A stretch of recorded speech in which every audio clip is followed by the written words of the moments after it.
Hi, everybody. I'm Francesca Maxime, and thanks so much for joining us for this edition of REROOTED on Ram Dass's Be Here Now network. So happy to have this new home here where we're actually sort of rerooting into that which is authentic within us, that which is already here, but that sometimes we forget about. Oftentimes I find that it's the conditioning and our circumstances and what we've been exposed to that can pull us away from the truth and the reality of what is actually here, both the good and the bad, so to speak, or both the pleasant or the unpleasant, so to speak. And that sometimes when we turn away from that which is unpleasant, even though for a shorter period of time, it may, sort of help us or save us a little bit, so we can certainly titrate that experience. Doing so for a prolonged period of time can often wreak some havoc in the long run. And so one of my rabble-rousing friends, I guess I should say, is a dear friend actually from college. We went to school together many moons ago. Dr. Patrick McCarthy. He's an award-winning scholar, teacher, activist, and public servant, and holds a joint faculty appointment in Harvard's undergraduate honors program in history and literature, the Graduate School of Education, Harvard Business School, and the JFK School of Government, where he's core faculty and the director of culture change and social justice initiatives at the Carr Center for Human Rights Policy. He's written the indispensable Zinn, Prophets of Protest, Protest Nation, and The Radical Reader. And I just want to say, Tim, thanks so much for joining me today on REROOTED. Thanks, Francesca. Great to see you. I know. You can actually call me Fran because you know. Oh, I can call you Fran. Okay. I didn't know. I don't want to disrupt your jam, Yes, well, it's Francesca now, but you're grandfathered in, so to speak. So I am. And I was just going to say, it wasn't so many moons ago that we went to college together. Anyway. I know. Well, moons, yeah. It's true. But I certainly have marveled at the contributions that you've made and your own evolution starting back then. And before we even get started on the formal part of the interviewing process, I want to just name that I'm sitting here in Brooklyn, New York, and you are in Massachusetts, right? Cambridge, Massachusetts, yep. And I am on Lenape land, which is indigenous land here in what we now know as New York City. Yeah. But it obviously wasn't always that way. And I identify as she, her, hers. Mm-hmm. And I invite you to also share if you have, a preferred pronoun that you could share that also. And, yes. Yeah. Well, we're all operating on indigenous land, of course. And that is true of Massachusetts, which is a native name. And so we too have to honor that.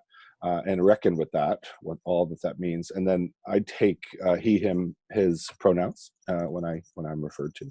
Beautiful, and again, this is just more of a practice for me to get more into, because I think that it is just calling up the nod to the truth of our reality in terms of who we are, and also just getting into that curious place that mindfulness does try to bring us into, which is I'm making an assumption that there's a he, his on the other side of the screen, but maybe not. Maybe they would, want to be identified as something else. Yeah. Or I'm making an assumption that someone is perhaps self-identified as white or as black or as Hispanic or some version of something as opposed to that. So thanks for doing my little experiment. Yeah, I appreciate you asking. I think more people should do that. Yeah, it's just to sort of start it up. Yeah. So given everything, we are in the midst of some challenging times, politically, racially, socially, along the LGBTIQ plus spectrum, around issues around ableism and really just around capitalism, I feel, money, politics, foreign influence, all of these things. And to approach what we see around us from a centered, sort of more whole place, I think is a critical aspect, right? And so sometimes people want to push away, they kind of want to check out, and maybe we can do that for periods of time.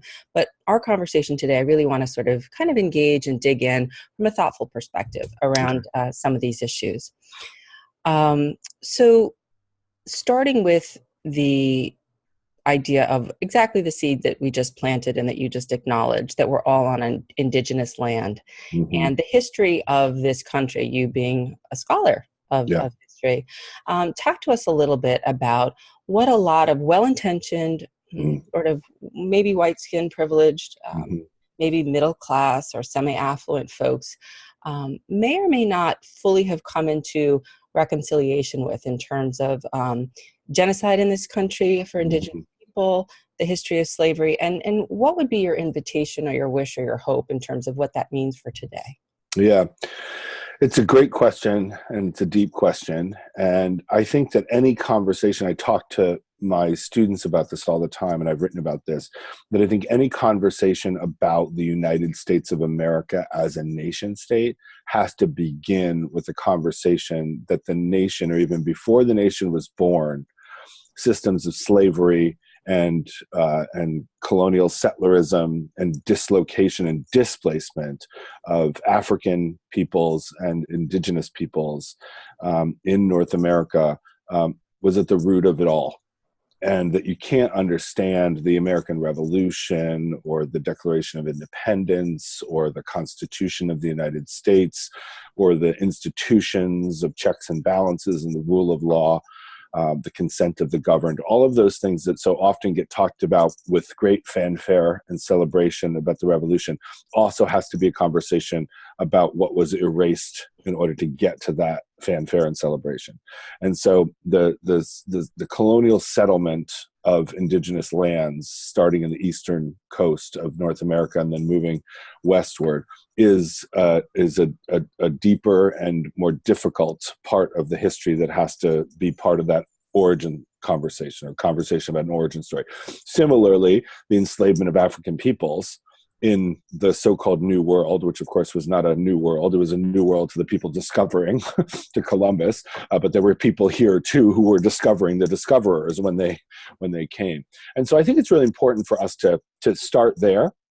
And what that allows us to do, oftentimes people think that that's depressing. We don't want to tell the story of slavery and of indigenous displacement and dislocation. We don't want to genocide, these kinds of, we don't want to tell that story because it gets in the way of this more celebratory story about America as this place of freedom. But I think if we don't tell that story alongside of those other narratives, that we're deluding ourselves, that we're telling ourselves a lie, right, in order to get us to a kind of love for country. And if a love for country is rooted in a series of lies, then that love is untrue. And so I think we need to start with that.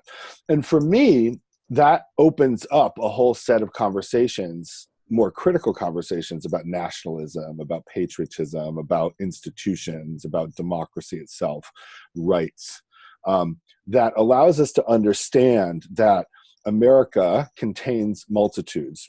Walt Whitman, who's one of my favorite poets, who many people refer to as the bard of democracy, or the democratic bard, once asked in Song of Myself, he said, "Do I contradict myself? Very well, then I contradict myself. I am large, I contain multitudes." And I think that in a way is a kind of poetic rendering of the country. And those multitudes create tensions. Those different narratives of how the country was born is not a consensus narrative or project. It's one of conflict and tension and contradiction. And I think it's important for us to understand that, because we have to be able to hold multiple things in our head at the same time. That's what it means to be thoughtful, to be critical, to be mindful when we're talking about history and its legacies on the present. So that's where I would start. And that's an uncomfortable beginning. Right. And there are many beginnings, of course. We can people debate about when we start the history of America, and you can start it, in many places. 1776 is one of them, but it's only one of many. But I think acknowledging those competing narratives, right, that produce the conflict and the tension and the contradiction and the multitudes, I think is really important. It's essential. I don't think you can have a conversation about America without starting there. Right, right. No, I really appreciate that. And I'm also really appreciating the parallel to the ways in which being of a both and, or an and Yeah. mindset is helpful from a psychological perspective, a trauma perspective, a mindfulness perspective. If we're looking more specifically at the Buddha's teachings, it was about right view or clear seeing, actually being able to allow, acknowledge, and accept, if not like. You don't have to like it, right? Like you said, it's uncomfortable, but to turn toward what they would call Mara, which is sort of the, the sort of devil, pull of Yeah. Be sort of the equivalent of Satan if you're using that, Yeah. sort of. Yeah. And so the idea of being able to turn toward that and have tea with it, right? Yep. Tea with him or her or whatever, right? That's the old story of being able to invite that in, make space for it, create space for it, and then be able to start to pull apart these different pieces and figure out, okay, so what does this mean? What is the tapestry that's here right now? Is it really a strong fabric, or does it need to be rewoven in a different kind of way with the kind of critical thought that you're talking about? Yeah, absolutely.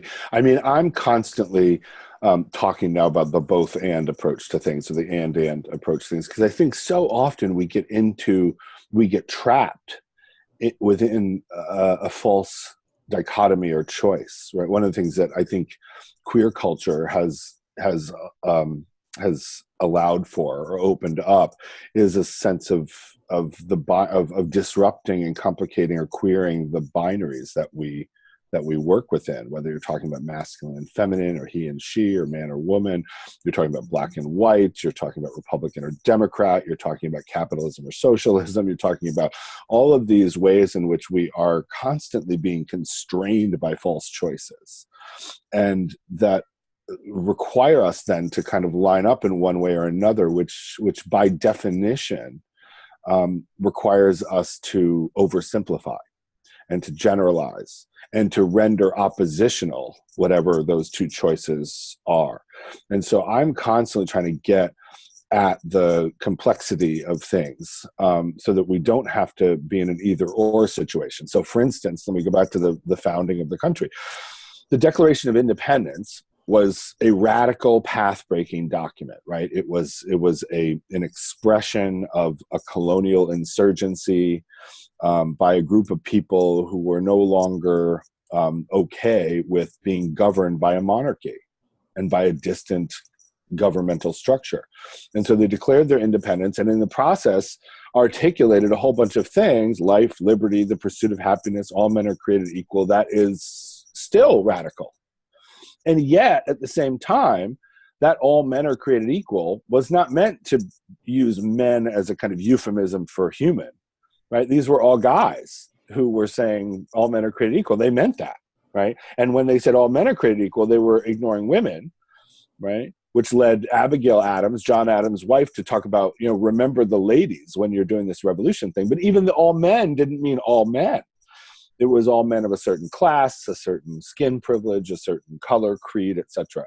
And and then when you further layer that with the fact that the principal author of the draft of the Declaration of Independence, who was the first person to articulate that language, Thomas Jefferson, we know, and we knew then, was a slaveholder and a debtor.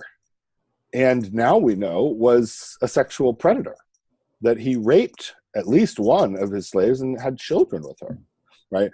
And so, it gets complicated real fast. And so does that mean because Jefferson was a slaveholder and a sexual predator and rapist and rich guy who is in debt, does that mean that the words mean nothing now? That you throw the Declaration of Independence out because it was authored by someone who is deeply, deeply conflicted and problematic and himself full of criminal contradictions? Maybe, but maybe not, right? Can we retain the words and the ideas and the radical political impulses of something like a Declaration of Independence and have it be useful as a form of inspiration and of enlightenment, and yet at the same time do the critical work of acknowledging that there's that? So a both and approach allows you to do what I've just done with Thomas Jefferson's Declaration of Independence and the Origin of the Nation. Right? We don't have to obscure or to erase the stuff that makes us uncomfortable, perhaps, or the stuff that doesn't align with the celebratory narrative of America. But we can acknowledge that and keep that in play at the same time that we also are wrestling with the words and ideas of a radical political treatise that changed the history, certainly of the nation, but also of the world, because it's been used in many ways as an inspiration for all sorts of other insurgencies over time, right? All over the globe. So to me, the both and approach is really important. You mentioned Buddhism. One of the texts that I teach in my Arts of Communication course at the Kennedy School and at the Ed School and the Business School is Thich Nhat Hanh's The Art of Communicating. And one of the things that I find really, really wonderful about that book is that he, in a sense, takes a both-and approach to communication. And so he says that all the art of communicating, or the practice of communicating, if you're thinking about it in a mindfulness context with a kind of Buddhist inflection, is first you need to learn how to actively listen. So active listening, or deep listening, as he calls it, is one part of this. And the other part of this is loving speech. But that you can't get to the loving speech without the active and deep listening. And I love that, because one of the things I tell my students, that communication, whether it's you and me talking now or any other form, is about relationships. And we all strive to be in healthy relationships. We've all been in not so healthy relationships. Well, we Indeed. all. I will speak for myself. I have been in unhealthy relationships. I think it's fair. Yeah, I mean, and so we all want to be in healthy relationships. And so Thich Nhat Hanh, when he talks about communicating, is like, you have to listen deeply and learn, right? And take in what you're receiving before you can figure out what you're going to say. And so often we talk about communication, it's all about what we want to say, our ideas, our structure and sequence, our, what we have to teach an audience, right? And what he's saying is, let's reverse that trajectory and let's listen deeply first, get a sense of things, and then figure out what we want to do in terms of loving speech. And then when we speak, let us do so in a way that heals and connects, and that is a kind of oral manifestation of justice and community. I really love all of what you're just saying. Yeah, I do, and the process of deep listening is one in which there is almost distress or discomfort tolerance built into it, because if what you're receiving, it can be, if what you're receiving and if what you are taking in, maybe you want to do something about it. You don't want the other person to suffer. You're like, pre-thinking it. My mom does this all the time with me. She's trying to prevent tragedy in my life by, planning the future for me. Right. And even now at, this stage in my life, and although less so. And it's a beautiful quality on the one hand to want to step in and help, right? So that's the whole point in mindful teachings of offering compassionate action. We don't just want to have a kind heart, although that's requisite. We also want to figure out where we move to a place of wise action, as you've indicated, once we've been able to sort of hold and listen. But that ability to hold it for whatever period of time necessary and to stretch out the time there for a moment and to kind of slow down so that we can really kind of respond and not react, even if that reaction is out of a quote unquote good intention to prevent suffering, right? To sort of grok all the implications of, well, it might help right here, right now about this, but what's the long-term impact of it? That's right. Will this person not learn how to be self-sufficient, perhaps? Or will this person, or just, for example. Or will resentment build over time? Exactly. Right. And that's sort of more of a personal relational example, but it could expand to other things. And I do think that it emphasizes the idea of how we have moved based on the way in which, frankly, in my opinion, patriarchy and capitalism exist within our culture in tandem with the democracy that we, frankly, are feeling threatened about, I think, right now, is that there is a sense of really wanting to come forward with an authentic intention, but sort of not really being able to hold and understand the complexity that you're talking about. So moving into today, moving into what this means for now, when we're talking about things like the ways in which we see people of color being continuously killed, the mass shootings that we continuously see, the idea of having, the kinds of election influences that we've seen, the ways in which that we've witnessed how our climate in our world is very much under the influence of negative man-made influences. how does this apply, do you think? What can history teach us? Mm-hmm. And what is a better understanding of the founding of our country? How could that help us lean into that wise action that you're talking about if we're able and willing to listen? Mm-hmm. That's a great question. I'm constantly trying to figure out how the past can help us understand the present and maybe inspire us to move towards a different future. And that tends to be at the kind of core of my work, in part because I was trained as a historian and I love history and have written and taught it for many years. But I'm also someone who's very much, as you mentioned earlier, an activist and someone who's deeply engaged in the world as it is. And then I'm also, often in these kind of conversations with folks where we're trying to figure out where do we go from here. And so I find myself at that kind of intersection all the time, where the present produces a kind of historical sensibility of like, where have we been and how we got here, to like, where are we now and where should we be going? And so I spend like most of my time these days kind of there.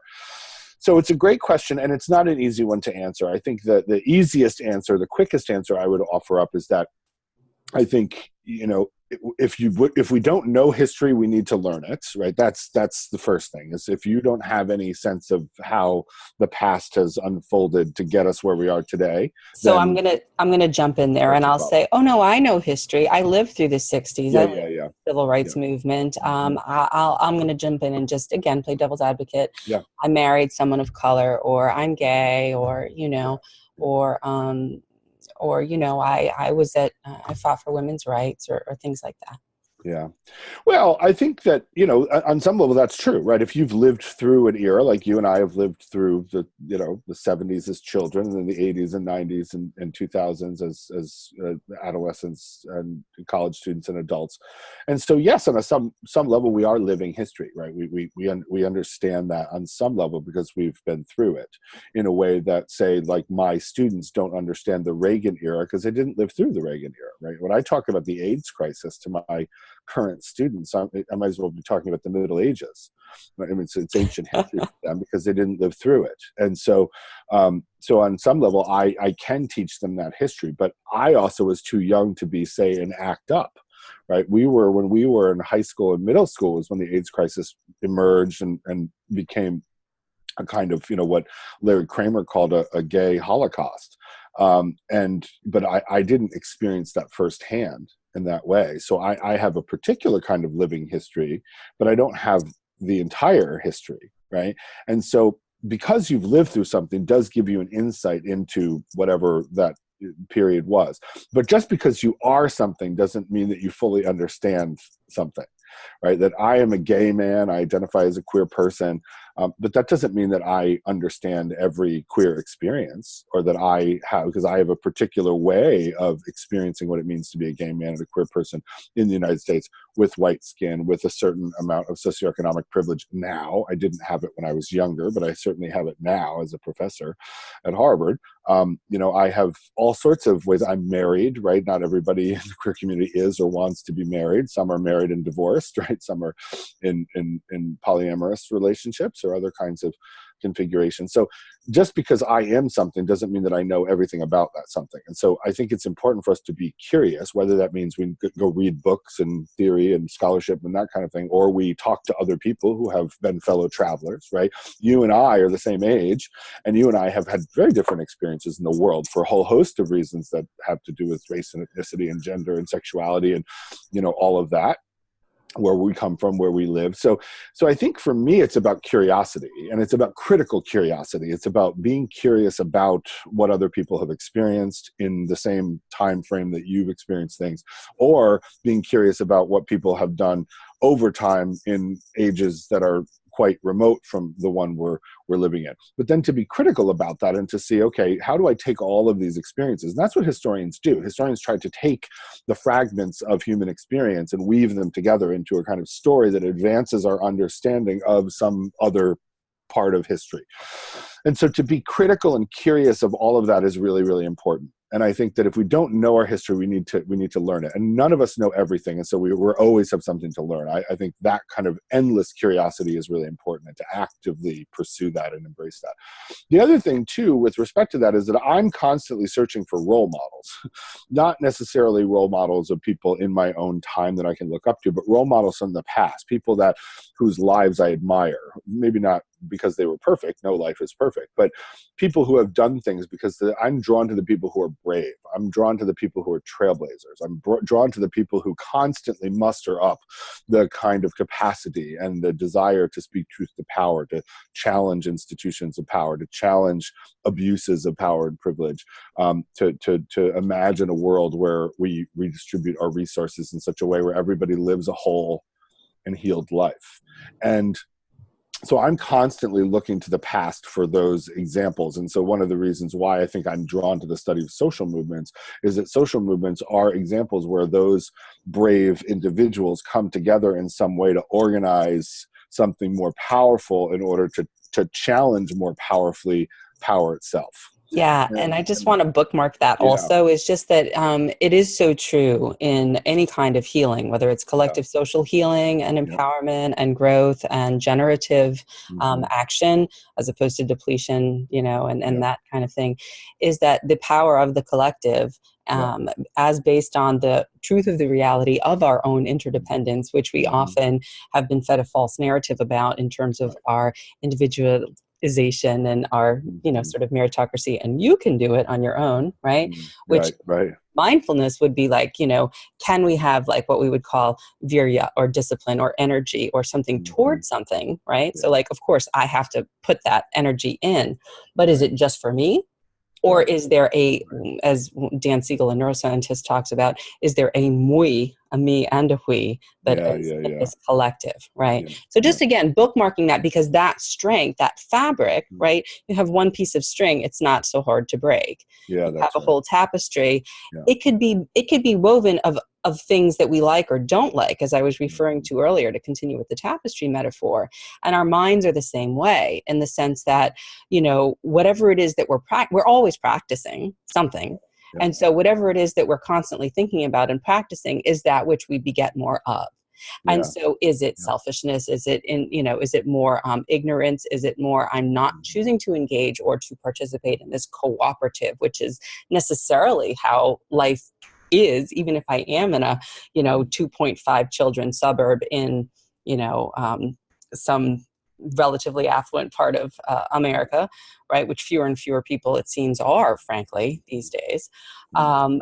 Or whether or not I can kind of step in and lean in and say, okay, can I remain curious? Which is the whole point of it, right? The whole point of what these fundamental teachings are about, I think, inside, once we can be curious about what's happening with us and hold the complexity of that internally to our own different parts and places and beliefs that we have about ourselves. Then we can extend that out. And we can do what you're saying and suggesting or inviting us to do about our collective and community. But without the grounding of self, we can be very active, I feel, but also be very prone to empathy or to be, burnout. You know what I mean?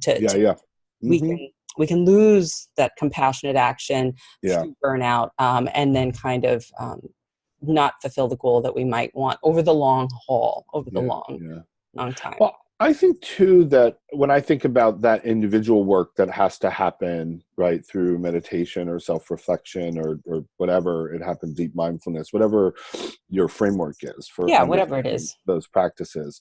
For some people, it's a faith tradition. Right? It's prayer, it's dance, even it's the arts, exactly. So whatever your framework and kind of context is for doing that work, I think there are three things that I think are really important. First, I think doing the kind of self-reflection that allows you to drive at what your values are and like a clear articulation of those is one thing. The second thing I think is that we have to be in that work. I think we have to confront really deeply and honestly the ways in which, particularly for minoritized people, we've internalized what the world says about us and what the world kind of believes about us, that itself becomes a kind of toxin that resides in us that we sometimes unwittingly or otherwise project out into the world. And then And I think the third piece for me, so cleaning up that toxicity that sometimes decolonizing the mind, or that sometimes comes from that internalized, like, whatever it is. For me, homophobia, for you maybe misogyny or something, or racism or whatever. And we all have those internalized things, right? Well, and then the last piece for me is always like, how can I be of service? Like, once I've done that work, I figured out what my values are, what my non-negotiables are, my sense of right and wrong, a sense of what my integrity would look like in a values-based life. And then once I've done the work of trying to clean up, or at least identify the toxic stuff that's in me from the internalization, and then to say, okay, now I'm ready to connect and to do that collective work. And how can I be of service to a larger society where I'm now kind of both grounded in my values and more healthy in terms of the spirit that I bring to the work, right? And that's how I think about things. And then history for me is a guide for all of that, right? History is a guide. Finding those role models, it allows me to find, like, who are people who have operated by a clear set of values, right? Who are the people who have, like, done the work to clean themselves up to become more healthy? And then who are the examples of the people who haven't, right? The folks who are, like, may have great values, but are, like, toxic as hell. And, like, we know those people, right? I've worked with some of them. I probably have been one of those people at certain times in my life, right? And like, if you have really good values, but you're totally toxic because you've internalized some, like, thing, like, those values are going to be more problematic and more difficult to enact. And then the service piece for me always means that I try to, as best I can, maintain a kind of humility about that, right? That I'm, like, sometimes I get, framed as an expert on whatever, right? Like, and I always resist that, because I want to make sure that whenever I'm entering into a space with other folks, that I'm not coming at this as like, I am going to tell you the truth, or I know this, and so therefore you need to know this, or like, I'm the only one who can lead, right? I'm the only one who can do this. So there's so often the individualism kind of overwhelms the collective work. And so for me, I'm constantly trying to be like, when and where I enter, my first question or my first offering is, how can I be of help? Yeah. How can I be of service? Yeah. What do you need? What do we need? Right. What needs to be done? And who's gonna do which part of it? Because nobody can do everything. Right. Those are the sort of, again, the fundamental tenets is, do no harm and do help. Yeah. Like, right. if you can't help, don't do anything. Don't harm. Yeah. Right. Can we put a lid on that? So tell me some of your mentors. Yeah, stay at home. Right. Go to the movies by yourself. Don't come in here and screw it up. And muck it up. Yeah. Right. It's hard. But again, that is fundamental to that. To bring it back to a mindfulness piece, is the awareness of where am I at right now.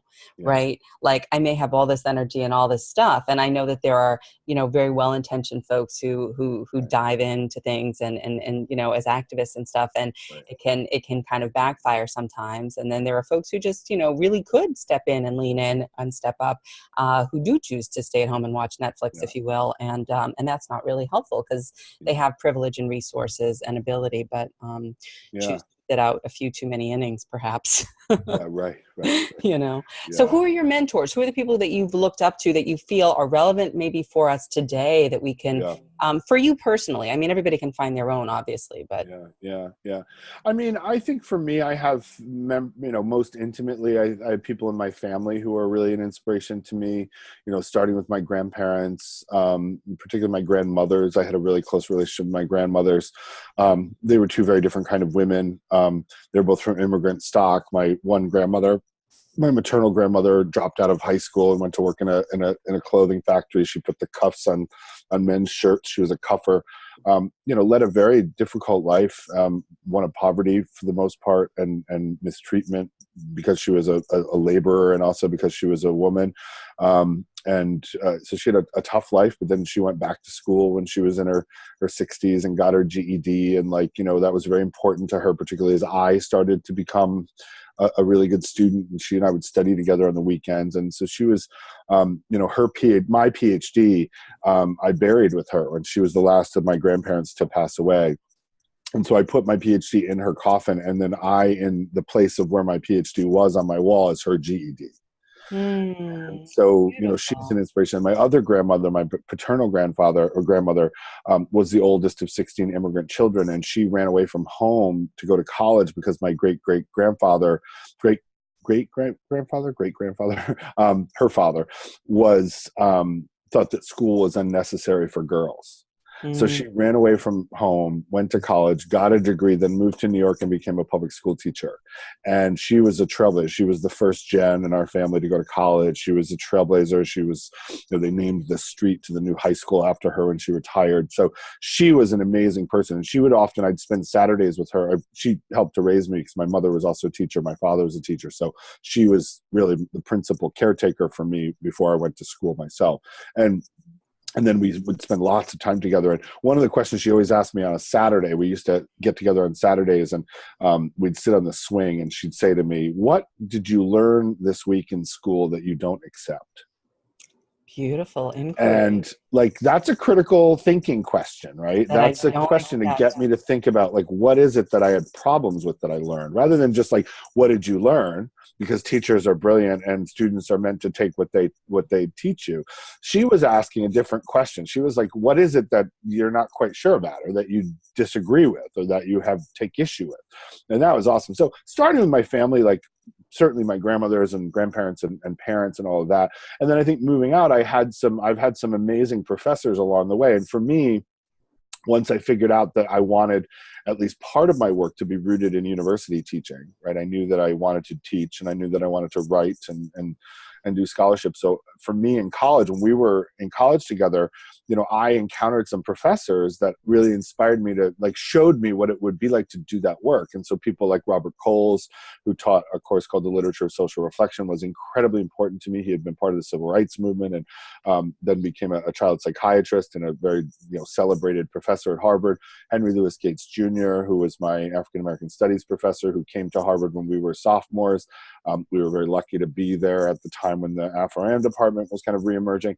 Then in graduate school, I went to Columbia for my PhD to study with the late, great Manning Marable and Eric Foner, who's still very much alive, two legendary Pulitzer Prize-winning historians who are also both activist intellectuals. And so that was important to me. Later on in my life, I became very close with Howard Zinn, the late, great Howard Zinn, the author of The People's History of the United States. So I was very much inspired by them. One of the things that you'll notice there is that my mentors, and then Martin Duberman too, who's a legendary kind of a queer historian, gay man who is a real trailblazer in LGBT history.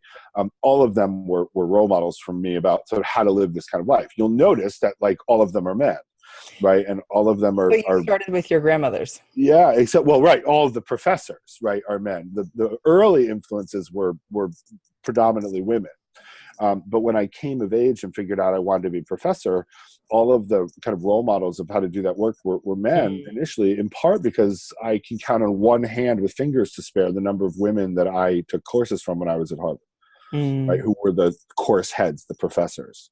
And that itself is a problem. It's still a problem. It's changed over time. And I think if I were coming up now, I would have probably a more diverse range of role models in terms of gender and race and sexuality and so forth. When I was coming up, I didn't know if there were any gay or lesbian scholars at Harvard until very late in our time here, and even in graduate school. So so even my role models are limited, but they were people who were deeply engaged in the work of the world as well as the life of the mind. And I think that was really important to me, is that all of the through line for all of my mentors were people who were not only brilliant scholars and writers and teachers, but they were also very much committed to mentoring a next generation of activist intellectuals. And they were all deeply committed to justice work in the world, or what I call freedom work in the world.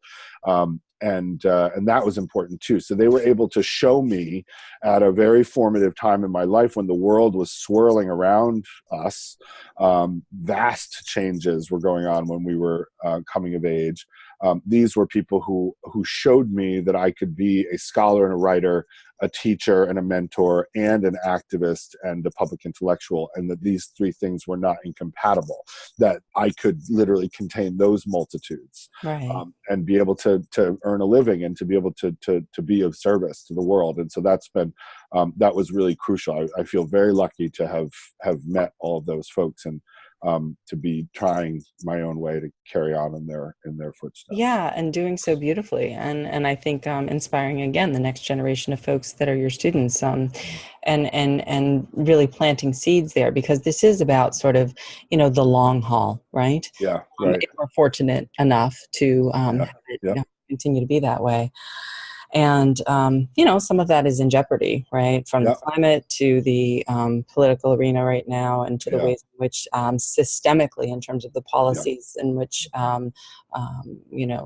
things are being enacted and whatnot, really present challenges to large yep, segments of the human population. yeah, And from a perspective of sort of neuroscience and trauma, we think about mm, our quote unquote negativity bias, our fear response, right? Like, mm, people do well when they feel safe. yeah, People don't do well necessarily when they don't feel safe. yeah, And the override yeah, can be harmful to ourselves, or it can be harmful to others yeah, externally. yeah, And that this idea of feeling as though we are sort of under threat, in a way, I feel has kind of rocked us a bit as a country. mm, mm, And we see other nations and all around the world sort of having their own challenges, as they always do. This yeah. has happened through the ages, and is happening simultaneously. But what would you say to folks now who are looking ahead to the election, Yeah. presidential and otherwise, to folks who may want to look at historical figures? I know last time I interviewed you when I was working for a TV station, we were talking about Dr. Martin Luther King. Um, Mhm. what can people perhaps take out of this and our interaction together, and the unique perspective that you bring, that might be able to inspire us to move forward in a way of engagement and consideration, Mhm. and compassionate action? Yeah, yeah. Well, I think that, again, going back to history, one of the things that history right now is actually very much helping me do, and I earlier today I mentioned to you before we started that I was doing an interview about sort of what we can understand from history to make sense of this political, chaos, crisis, conundrum that we find ourselves in right now, which is very real and very despairing. I think the irony, I think, of this political age is how often security and safety is invoked as a justification to perpetuate the chaos. Right. Well, right, because there's a certain type of narrative around that Right, is right, promoted around, yeah, these people need to be punished, or these folks need to be right, put behind bars, or we need to put up these right, laws, so there are these yeah, walls or whatever. Right. yeah. No, the So that's cages and yeah, right. Like yeah, that's, yeah, right, like that's yeah. right, And I guess what I'm trying to sort of emphasize is yeah, that the more we feel safe internally, and yeah, some sort of a sense of connection or yeah. ground, the more we're able to. But anyway, I Yeah, get you. no, no, totally. But I think it is interesting right now. Like, so Yes. much of the political discourse that comes from like Trump and Trumpists is this like homeland security and secure the borders and did all this kind of stuff. And the Democrats trade in it too, which is like, that's a whole nother conversation about our problematic politics. But this way in which like a constant emphasis on we need to make you more secure, safe, secure, invokes the specter of the fear, right, of the other, of the boogeyman, right, and this idea that somehow the children who are crossing the border between the United States and Mexico are somehow a greater threat to America than Donald Trump is, or than climate change is, right? I mean, our priorities are all out of whack. But getting to the question about sort of how we can engage in this, I think one of the things about history that helps me is that it helps me to understand that on the one hand, like profound changes can be enacted, right? That there is precedent in the past for people who have come together either through individual acts of bravery or collective organizing and activist work and movement building to change the world, right? We've seen this over and over and over and over again. Whether or not any one movement has fixed everything, right? That's beside the point. No one movement has fixed everything, right? The abolitionists were successful in abolishing slavery, and then a whole set of other challenges emerges out of the kind of wreckage of slavery and out of the kind of, ashes of emancipation. And then another generation has to pick that up. So history can help us understand that it's been done before. There's precedent for real progressive social change, which is something I'm deeply committed to in my own life and work. And yet, on the other hand, history also allows us to understand that no one person or one movement or one age is going to fix everything. And so in a sense, it should manage our expectations down to a more realistic set of things that we can accomplish in our own lifetime. That to think that one person or one movement has it all figured out, is going to get everything done is arrogance. Yeah. It's political arrogance. And this is one of the things that I worry about sometimes with what I call the woke brigade, right? This sort of generation of and all young people, we were this way, right? I'm not being too critical or despairing, but disparaging. But I do think there's a way in which some people, and I see this on the left, and these are my people, consider themselves as, they have it all figured out. Like they're super woke and they have purity tests around that. And so if you diverge from whatever their kind of woke standard is, you get canceled, right? Or called out in some way. That's deeply, deeply unhelpful. It's understandable, right? And I've certainly done it myself, but it's so unhelpful in terms of building a political coalition that is rooted in values around justice and equity, and that has the capacity to build power across coalitions, to contain multitudes, to get the work done. But I think that it's really important for us to understand that we play a role, we play a part, right? We serendipitously happen to be here in this moment in history where there's lots of chaos. But there's been chaos before. One of the things that I'm constantly saying to people who are like, this is unprecedented. We've never been this divided. I'm like, have you studied the Civil War?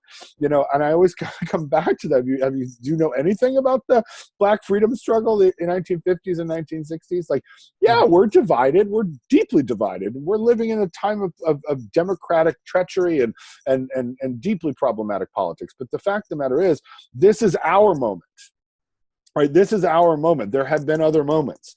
And so we need to draw inspiration, best practices and worst practices from the past. And then we have to figure out what in our limited time are we going to do to write the best chapter we can of history. Yeah. Because at the end of the day, we're all going to go away at some point. We may go to an afterlife. We may go to the worms in the soil, we may be reincarnated into a butterfly or unicorn, whatever you believe, like this life will end at some point. And so we got that time. We have that time to do what we must do. And so let's get to it, right? Figure it out. What do you believe is right and wrong? What kinds of things do you care about? Where do you want to prioritize your time and your energy, your talent, your treasure? And then go do that work. And so I think that the process of meditation and self-reflection, these kinds of things, is crucial to that work, but you can't get paralyzed by it and so deeply connected to that you're not out in the world, right? Yeah, if you're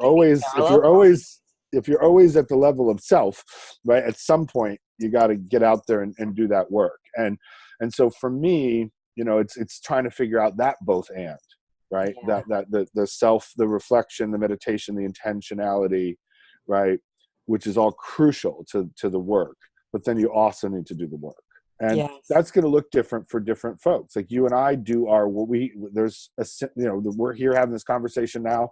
There are things that you and I deeply treasure that are deeply aligned, and we're part of the same project. And there are other ways in which you and I are doing very different work in the world, right?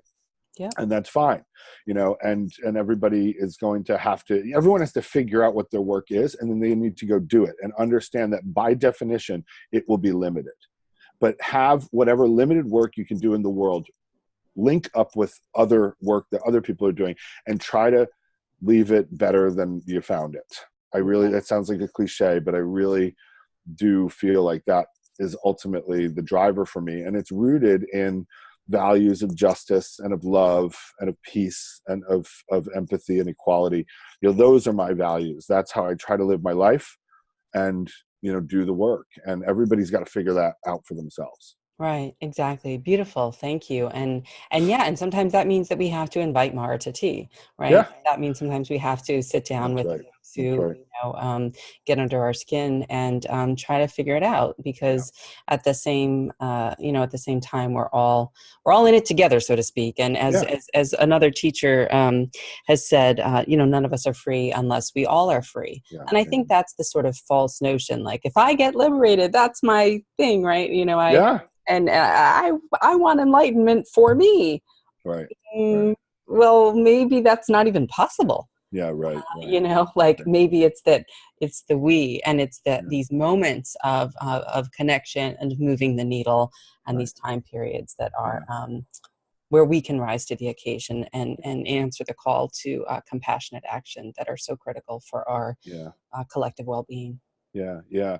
Well, I think that one of the things that raises for me is that, sometimes, when we see moments of progress, and we may benefit from it. I think one example is the marriage equality movement and court case, right? In 2015, the Supreme Court ruled to legalize marriage equality for the first time in American history. And there had been a movement, a part of the LGBTQ movement, a small, a piece of the larger movement that had been committed deeply to that work and won. Right, they won that victory, and I myself have benefited from that. My husband CJ. I do. You are familiar with us, I and am. so we're gay married, and that's been wonderful in lots of ways. And certainly we enjoy that right, and we're grateful for the work that went into producing that right. But that doesn't mean we're free. Right? It doesn't mean that we're that because we can get married that then therefore we can pack up and go home. Right? Now there's a whole bunch of other work to do, some of which had been neglected while people were focusing so much of their treasure and time and energy in the marriage equality campaign. And so, that's just one example, but there are all sorts of ways in which sometimes, we win and we get that thing that we want. Right? We get that right that's been elusive, or we find that freedom that we've been seeking. And, the one thing I've learned, again, from history and from my own experience in my own life, that those moments of progress, right, are always potentially fleeting, because the forces of reaction are always gathering, right, to as a countervailing force against that progress. And so there just as we have moments of great progress in this nation, we also have great moments of reaction. And we're living through one of those right now. Right. One of the reasons why our political culture is the way it is, and why Donald Trump is the president of the United States, God help us, is because there is such a deep resentment in the culture over, on the one hand, the progress that's been made around women's rights and LGBT rights and African American rights and the rights of so many people who have been historically marginalized and disenfranchised. That doesn't say marginalization and disenfranchisement doesn't still exist, but there has been great progress in terms of where the country has moved on a whole range of issues related to rights-based concerns. And there's deep resentment over that, right? You see it in arguments about voting rights and debates about affirmative action, all sorts of things about the resentment that some people have over what they can see as that progress. And yet at the same time, there's also deep resentment around the fact that one of the things that hasn't happened is that we have not distributed resources equally in this country. Even though equal rights has advanced in some ways, equal resources or equitable resources has lagged far behind. And so there are deep resentments in the culture that I think are fueling so much of the animosity and the division and the acrimony that is so much a part of our politics right now. And so, we got to keep moving forward, but we got to also keep being mindful of who's being left behind. Mm-hmm. And I think that's important. That's where I think, for me, again, both and, right? I'm always looking to the future. What kind of future can we make that would ensure justice and equity and peace and empathy and these kinds of things? And where have we been, and why are we at the place we are? Sort of looking in both directions, and then also looking at, okay, how are we moving forward? How can we take advantage of these new things that we have access to? And also at the same time, who's being left behind? Who doesn't have access to these things? And that's going to take place within identity communities, within movement cultures, and within the society more broadly. And we have to constantly be looking in multiple directions and thinking in multiple ways, and containing those multitudes, which are always also contradictions, as a way to fuel a commitment to resolving them in a way that can help move everyone forward, so that it's not just some of us who are free, but it's all of us who are free. Beautiful. And on that note, we are going to be closing and just really re-emphasizing that the constancy, right? It's the constancy. So it's the practice, it's the commitment, as you say, the constancy. So there's the resistance, but there, of course, is the persistence. Yes, right. Absolutely. We're not resisting out of nothing, right? We're really wanting to persist. Yeah, that's exactly right. And so that, And Great. so, and to that end, I just want to also direct people to the fact that you have created the Resistance School. Yes. And that can be found online where? Resistanceschool.org. Yes. And I didn't create it. My students did. I helped with it.